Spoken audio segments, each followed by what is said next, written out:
وتنفتح البصائر بعد غين فتنكشف الغياهب والغيوب وينسى ظلم من ظلموا وتشفى جراح في الفؤاد لها ندوب بسم الله الرحمن الرحيم الحمد لله رب العالمين والصلاة والسلام على أشرف المرسلين. Assalamu alaikum wa rahmatullahi wa barakatuh. Donc on entame ce soir la deuxième série d'exposés du vendredi soir sur le thème du culte et de l'adoration. Et le premier exposé qu'on va faire, c'est la prière, son sens profond. Et Inch'Allah, dans une semaine, le 24 janvier à 18h30, on abordera le sujet, la prière, comment l'accomplir de la meilleure façon.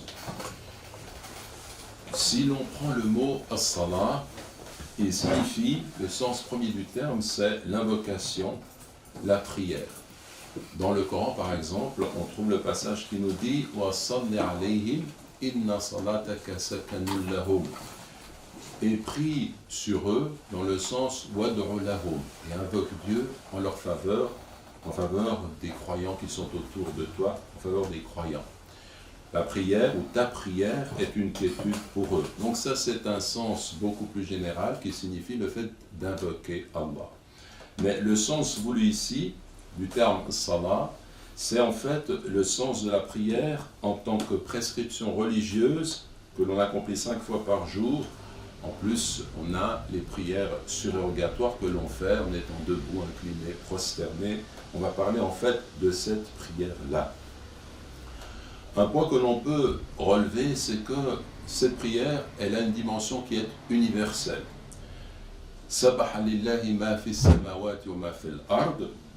Ce qui est dans les cieux et ce qui est sur terre glorifie Dieu, proclame la glorification de Dieu subhanahu wa ta'ala. Wa in min shay'in illa yusabbihu bihamdihi walakin la tafqahuna tasbiha. Et il n'y a rien qui ne proclame, ne glorifie Dieu que par sa louange, en louant le Créateur, mais vous ne comprenez pas en fait, leur façon de proclamer cette glorification, leur façon de prier. Kullun qad alima salatahu wa tasbiha, dans Surat An-Nur, chacun connaît sa prière et sa façon de glorifier Allah subhanahu wa ta'ala, tous les éléments de la création, notamment il est question aussi là des oiseaux. Donc ça c'est un premier point. Lorsque l'homme se conforme à cette prescription, en fait il agit comme agissent tous les êtres de la création. Pour montrer à quel point cette prière elle est importante, on peut relever que délaisser la prière, c'est une attitude qui est comparable à celle des kuffars, bien des kafiroun, des négateurs. Il y a 2 hadiths sur lesquels on peut se reporter à ce sujet. Le premier hadith nous dit « Al-ahdu alladhi baynana wa baynahum as-salah, faman tarakaha faqad kafar » L'engagement qu'il y a entre nous et eux est la prière. Celui qui la délaisse a certes mécru. Hadith rapporté par Ahmad, Abu Daoud, At-Tirmidhi, Al-Nasa'i et Ibn Majah. Puis vous avez un deuxième hadith qui vous dit Bayna ar-rajuli wa bayna ash-shirki wal-kufr tarku as-salah. Ce qui signifie entre l'homme et l'associationnisme et l'incroyance, il y a l'abandon de la prière. Hadith rapporté par Muslim. Comment est-ce que l'on peut comprendre ces hadiths? Est-ce qu'une personne qui a délaissé la prière par paresse ou parce qu'elle est occupée par sa vie active sort de l'islam? Sur ce point-là, il y a des opinions qui sont divergentes entre les savants. Simplement, j'aimerais rappeler qu'on a interrogé un jour Ali ibn Abi Talib radiyallahu anhu au sujet d'une personne qui ne priait pas.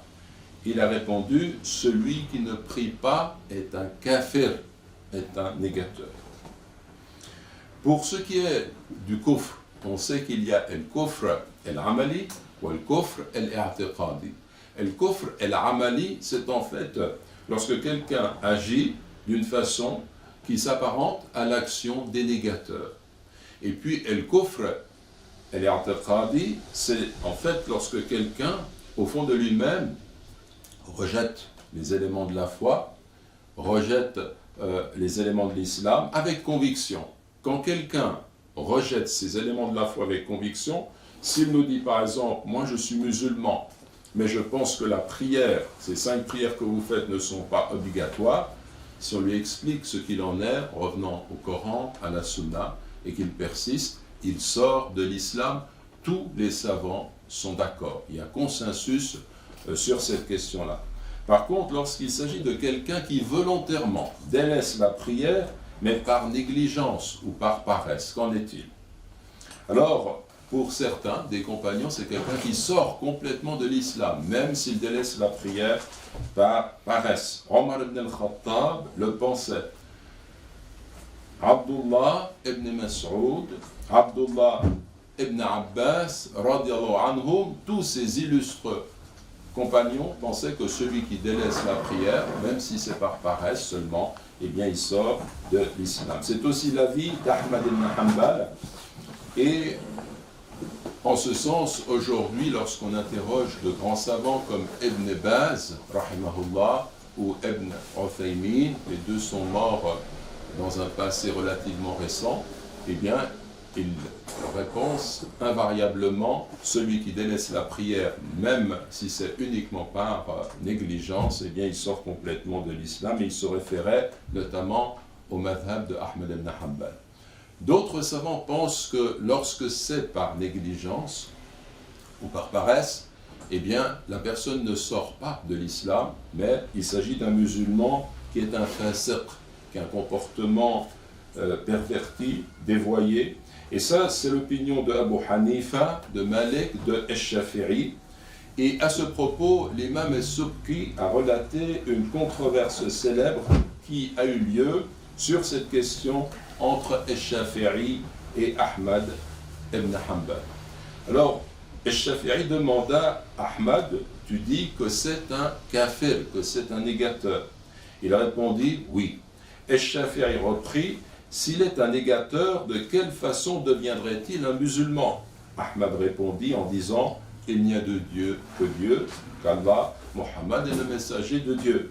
Ash-Shafi'i continua, mais cet homme est resté continuellement attaché à cette parole. Il ne l'a pas délaissée. Ahmad affirma, il devient musulman par la prière. Ash-Shafi'i rétorqua, la prière du négateur n'est pas acceptée. Et l'on ne peut juger qu'il est musulman par son accomplissement. Sur quoi Ahmad se tut. Donc on voit qu'au niveau du dialogue, c'est l'imam al-Shafi'i qui très clairement sur cette question-là, sur cette façon de dialoguer, l'emporte pour nous dire qu'en fait, celui qui a délaissé la prière par négligence, il reste, s'il est convaincu qu'il n'y a de Dieu que Dieu, que Mohammed est le messager de Dieu, il reste musulman. Et en ce sens, pour nous aujourd'hui, on est confronté à toute forme de situation où beaucoup de musulmans négligent la prière. Il ne s'agit pas de les exclure de l'islam, il s'agit plutôt de leur rappeler à quel point cette prière est importante. On a évoqué le mot kufr, on peut évoquer un autre mot qui est en fait al-mujrim. Ceux qui connaissent l'arabe, lorsque je donne ce mot, ma huwa al-mujrim, ils vont traduire immédiatement par criminel. Al-mujrim, vous pensez à quoi? Lorsque vous pensez au criminel, ils vont me dire quelqu'un qui a tué, qui a volé, qui a commis des crimes. Et donc, un assassin, par exemple, al-mujrim. Or, quand on regarde dans le Coran, il nous est dit que les gens de la droite, fi jannatin yatasa'aloun an al-mujrimin ma salakakum fi saqar qalu lam naku min al-musallin. Les gens de la droite, eh bien, ils s'interrogeront mutuellement an al-mujrimin, sur les criminels. Qu'est-ce qui vous a conduit vers le feu intense? Et ils diront, nous n'étions pas de ceux qui priaient. Nous avons délaissé la prière. Bien entendu, après cela, il y a une énumération d'autres choses comme par exemple le fait qu'il traitait de mensonge le jour de la rétribution. Mais en tous les cas, en premier lieu, la première chose qui est donnée pour qualifier ces criminels, c'est l'abandon de la prière. On peut également relever que pour les hommes, la prière en communauté est fortement recommandée pour les 5 prières obligatoires. D'après Abu Huraira, le prophète sallallahu alayhi wa sallam a dit: si les gens connaissaient les vertus de l'appel à la prière et du premier rang en prière, et qu'il n'ait d'autre moyen pour y accéder que le tirage au sort, ils auraient recours à cette méthode. S'ils savaient le bien qu'il y a à se rendre tôt à la prière, ils feraient la course pour y arriver les premiers. Et s'ils connaissaient les vertus de la prière de la nuit, al-Isha, et de la prière d'avant l'aube, al-Fajr, ils s'y rendraient, serait-ce en rampant. Rapporté par Al-Bukhari et Muslim. Donc ce hadith, il nous rend attentifs au fait que la prière réalisée en communauté a des vertus et des mérites considérables, et que si l'homme savait vraiment ce qu'il va retirer au jour du jugement dernier de la prière, aussi sur terre, ce qu'il obtient en priant le Isha en communauté, le Fajr en communauté, s'il ne pouvait s'y rendre qu'en rampant, il le ferait. Donc cela nous rend attentifs, nous autres, au fait que c'est quelque chose qu'il faut absolument réaliser lorsqu'on a les moyens de le faire. Je donne souvent cet exemple. Imaginez qu'une banque, tout d'un coup, par une générosité excessive, nous dise, eh bien, à 5 heures du matin, tous les matins, on va ouvrir un guichet et chacun pourra s'y présenter et prendre 50 €. Imaginez la procession qui se ferait pour aller prendre simplement chaque jour 50 € au guichet de cette banque. Pourtant, nous, musulmans, nous avons la prière du matin que l'on peut réaliser à la mosquée, dans la mosquée pour ceux qui peuvent s'y rendre. Donc pourquoi est-ce qu'ils ne le font pas? C'est un manque de foi, c'est un manque de vision sur la réalité de ce que représente la prière. D'ailleurs, Ibn Omar a déclaré, radiyallahu anhuma, lorsqu'un homme parmi nous était absent à la prière du Isha ou du Subh, du matin, c'est-à-dire d'avant l'aube, en assemblée, nous pensions du mal de lui en le soupçonnant d'être devenu un hypocrite. Donc vous voyez le climat dans lequel vivaient les compagnons autour du messager de Dieu, sallallahu alayhi wa sallam. Il ne vient pas prier en assemblée le Isha et le Subh, donc il commençait à avoir des doutes sur la foi, l'authenticité de la foi de l'individu.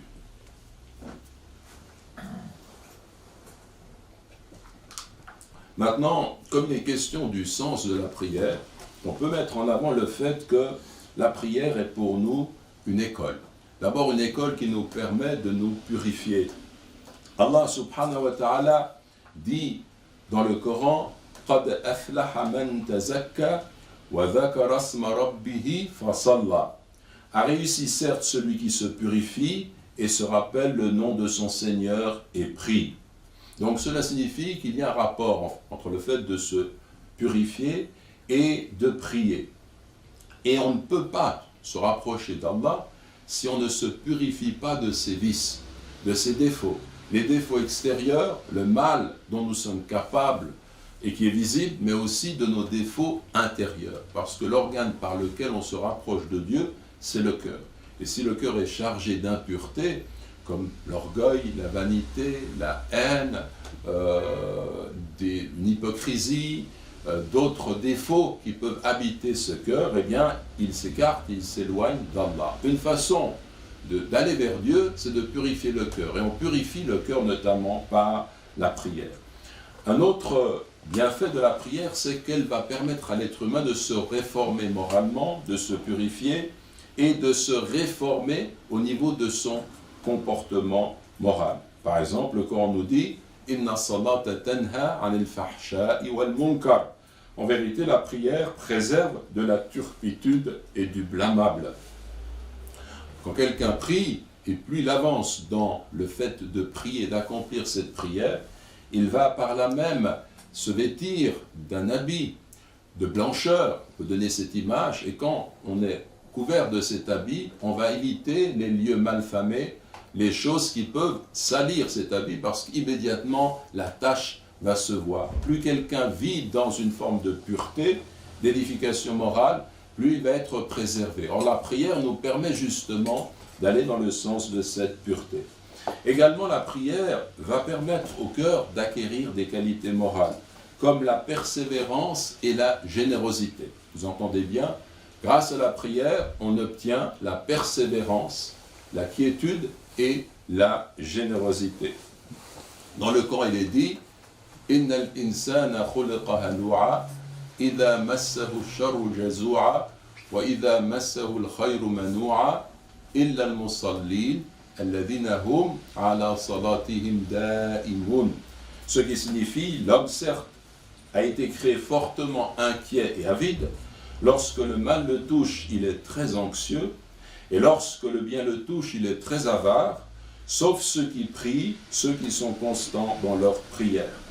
Donc c'est un passage tiré de Surat Al-Ma'arij, les voies ascensionnelles, et l'homme nous est décrit comme étant quelqu'un de haloura.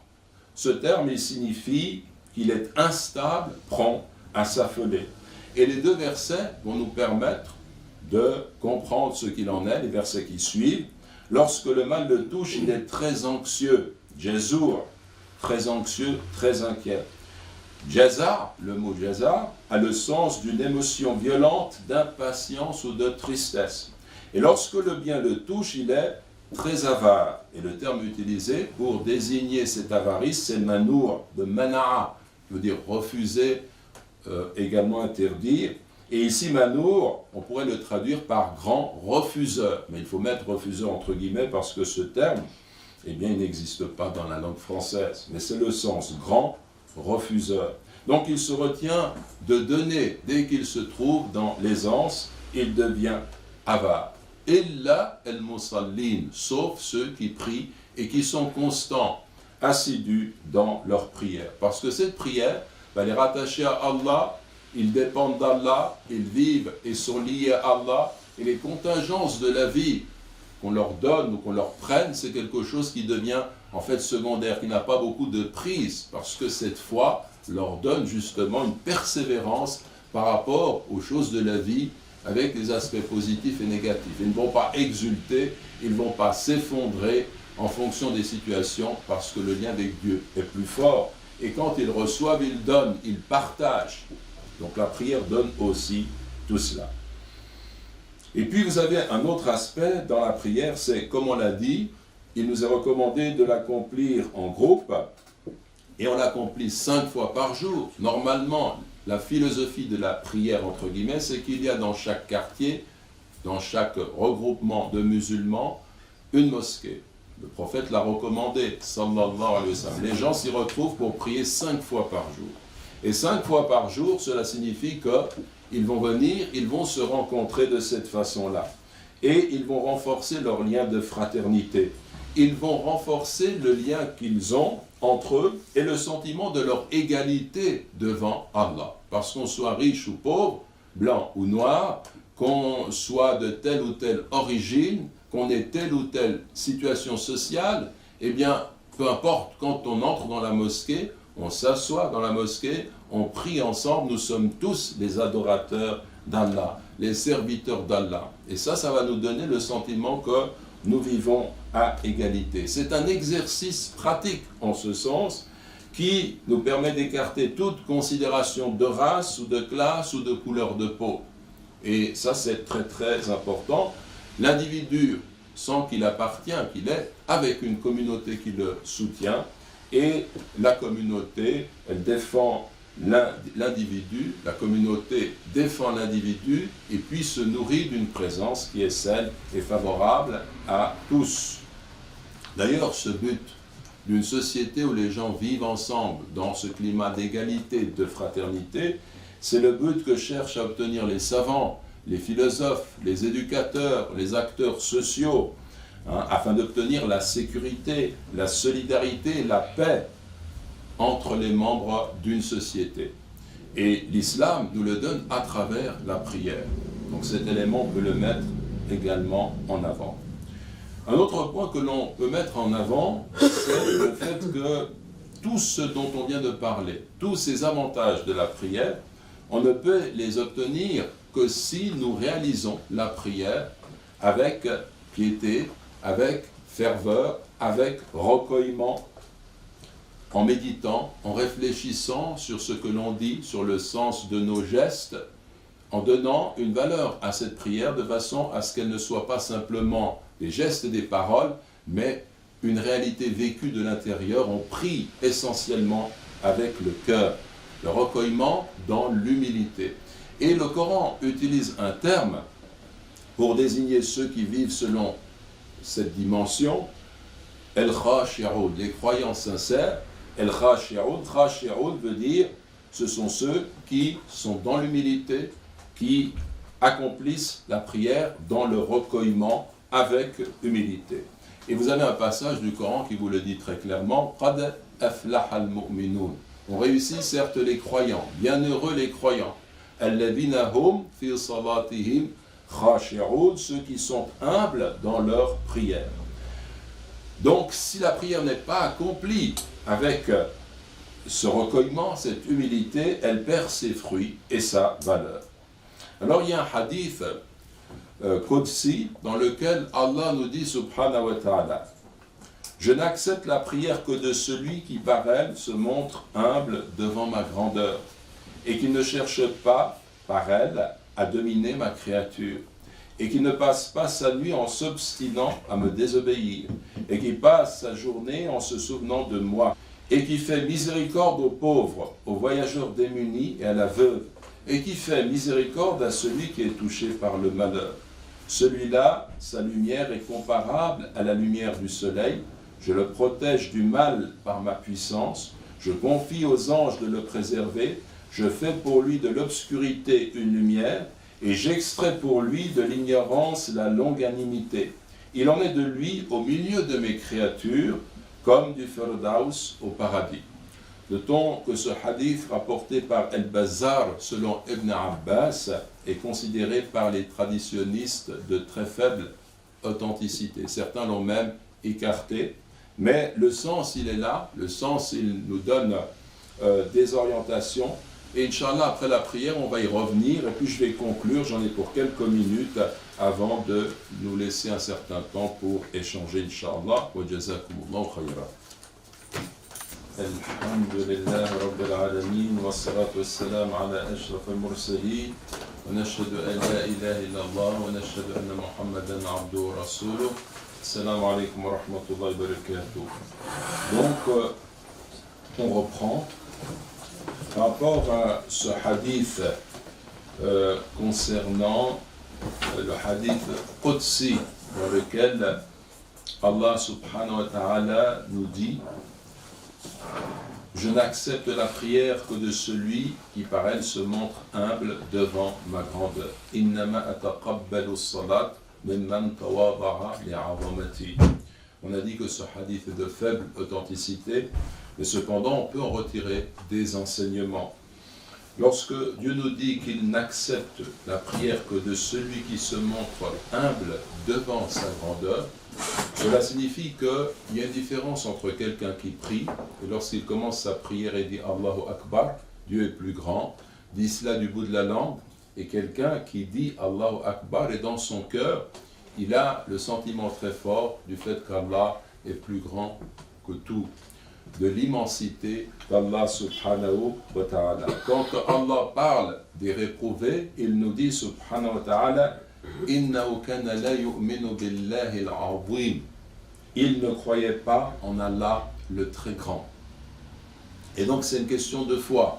Lorsqu'on commence la prière, si je veux me mettre en situation de quelqu'un qui dans la prière va vraiment entrer dans le recueillement, dans l'humilité devant son Créateur, lorsque je dis Allahu Akbar, il faut le dire avec son cœur, il faut le ressentir profondément, et c'est à ce niveau-là que justement se déploie la spiritualité, le recueillement dans la prière. Il y a un autre hadith qui est authentique, celui-là qui est très connu, dans lequel le prophète sallallahu alayhi wa sallam nous dit: Allah, à lui la puissance et la majesté, a dit: j'ai partagé la prière entre moi et mon serviteur en deux parties. Et mon serviteur aura ce qu'il demande. Lorsque mon serviteur dit louange à Allah, Seigneur des univers, Allah dit, mon serviteur m'a loué. Hamidani abdi. Lorsqu'il dit le très miséricordieux, le tout miséricordieux, Allah dit, mon serviteur a fait mon éloge. Athna alayya abdi. Lorsqu'il dit maître du jour de la rétribution, Allah dit, mon serviteur m'a magnifié et mon serviteur s'en est remis à moi. Majjadani abdi wa fawwada ilayya abdi. Lorsqu'il dit c'est toi que nous adorons et c'est de toi que nous implorons secours, il dit hada bayni wa bayna abdi wa li abdi ma sa'al. Cela est entre moi et mon serviteur aura ce qu'il demande.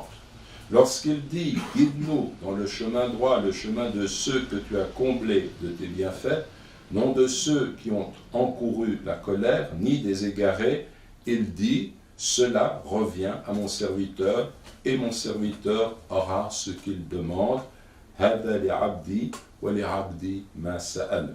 Le hadith est rapporté par Muslim, Ahmad, Abu Daoud, At-Tirmidhi, An-Nasa'i. C'est un hadith qui est authentique.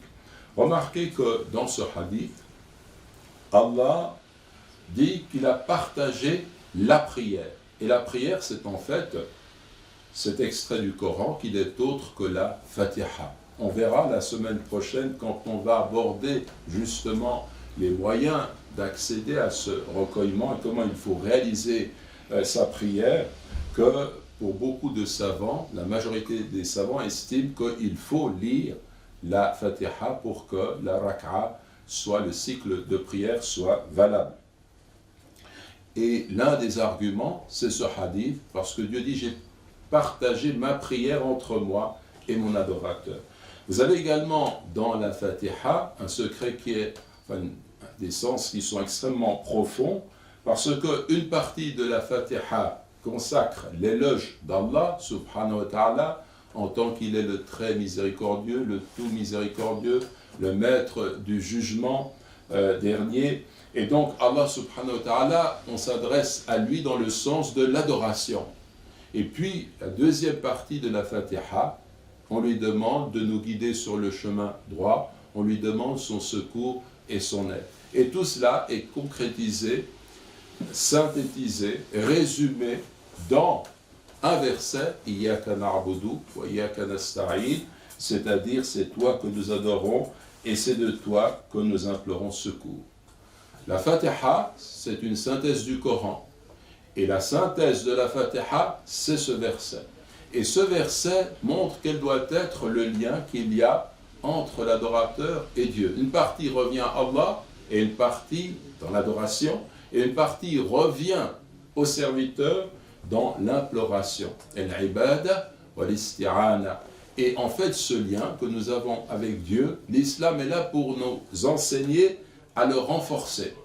Parce que toute la foi, c'est de renforcer notre lien à notre Créateur. Tout le sens de la vie, c'est de faire qu'au niveau de notre cœur, nous nous tournions vers Allah pour n'adorer que lui, donc nous débarrasser de toutes les fausses idoles qui entraînent le fait que nous soyons diminués au niveau de la spiritualité, qui nous écartent du chemin de la foi, qui ramène l'homme à un état qui ne correspond pas à sa nature originelle, qui est d'adorer Allah subhanahu wa ta'ala. Donc, Iyyaka na'budu, c'est la voie de la liberté par rapport aux créatures, pour ne tendre que vers Dieu, ne se soumettre qu'à Dieu dans le sens de l'adoration.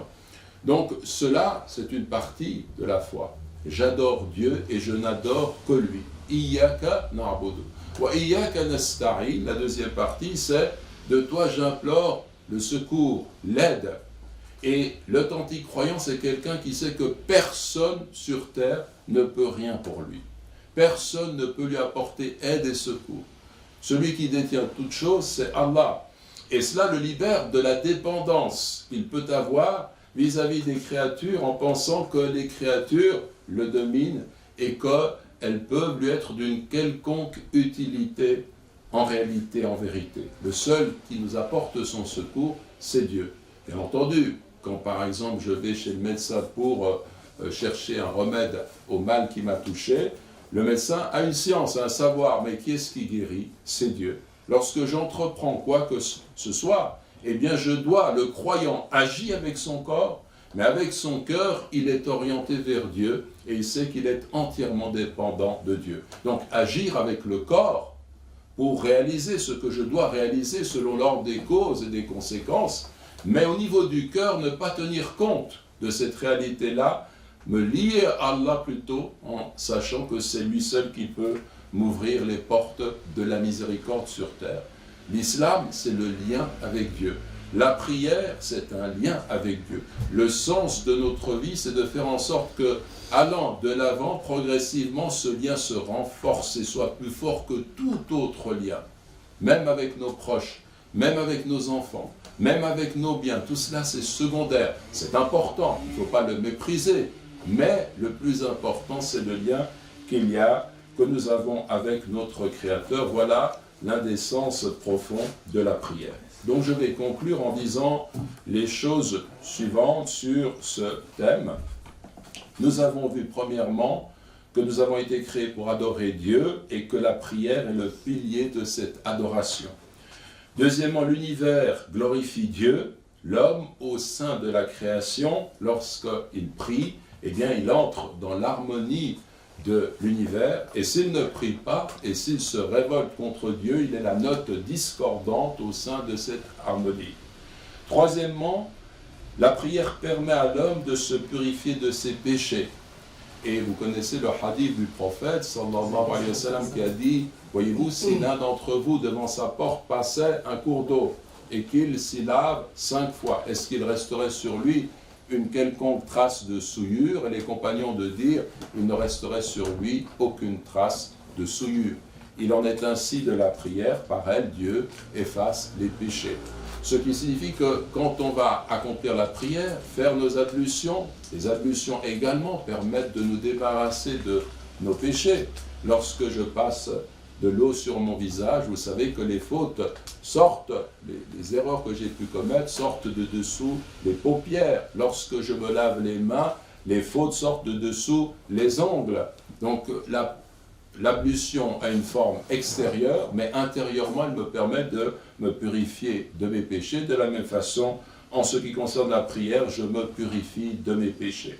Autre fonction de la prière, elle permet à l'homme de se réformer et d'améliorer son comportement. Il s'écarte des turpitudes, il s'écarte de tout ce qui est blâmable, il acquiert par elle la quiétude, la persévérance, la générosité. Il n'est pas quelqu'un de versatile, quelqu'un qui est emporté par le cours des choses, qui désespère dans le malheur, exulte de façon égoïste lorsqu'il a ce qu'il désire. Il est quelqu'un de pondéré, quelqu'un qui a cet équilibre, cette sagesse spirituelle qui fait que, comme nous l'avons dit, il est lié à son Créateur et quoi qu'il arrive, eh bien, il est dans la quiétude et dans la générosité. Grâce à quoi? Grâce à cette prière qu'il accomplit de façon constante. Également, nous avons vu que la prière, elle a une dimension communautaire, elle renforce nos liens les uns et les autres dans le sens de l'égalité et de la solidarité. Puis nous avons vu que cette prière nous lie à notre Créateur, Iyyaka na'budu wa iyyaka nasta'in, c'est le sens même de l'islam, c'est le sens même de la vie.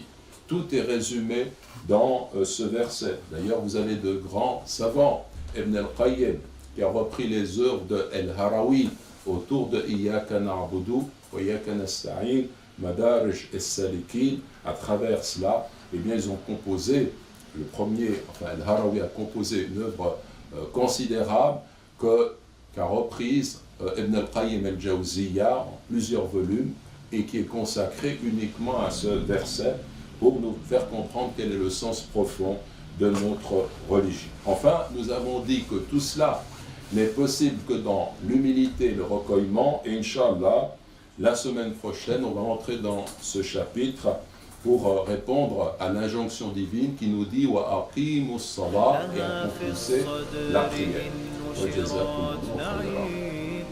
بذكر الله ترتاح القلوب وتنزاح المتاعب والكروب وتنزل رحمة الغفار غيثا به تمحى المعاصي والذنوب